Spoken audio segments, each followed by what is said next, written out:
Happy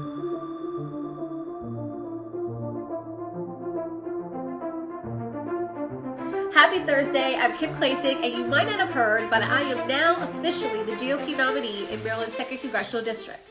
We won with 63% of the vote in the primary, and I'm hoping to have a similar percentage in November. Now, this district is a D+7, and a Republican held the seat when the lines were drawn similarly years ago. By now, people around the world have been notified that our Francis Scott Key Bridge, right outside the Baltimore port, collapsed back in March. As the cleanup continues, I applaud the men and women putting their lives on the line to remove the debris and clear the channels to get the port back up and running. From lumber to automobiles, the Baltimore port does a significant amount of business, and I cannot stress that enough. Now, the bridge collapsed after a cargo ship named the Dolly slammed into a side of a pillar, and now there is an ongoing investigation. As our men and women in uniform try to understand what happened, why, and who is to blame, we can't waste time getting the bridge back up.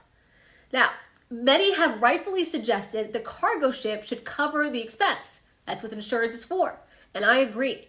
However, that money won't be forked over overnight. So in the meantime, I have a solution.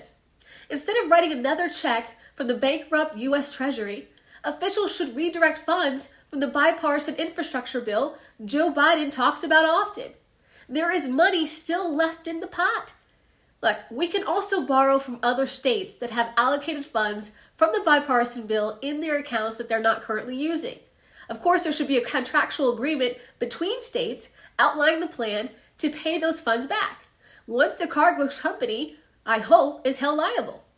It's a shame that Governor Wes Moore here in Maryland blew through the surplus former Governor Hogan left in the bank.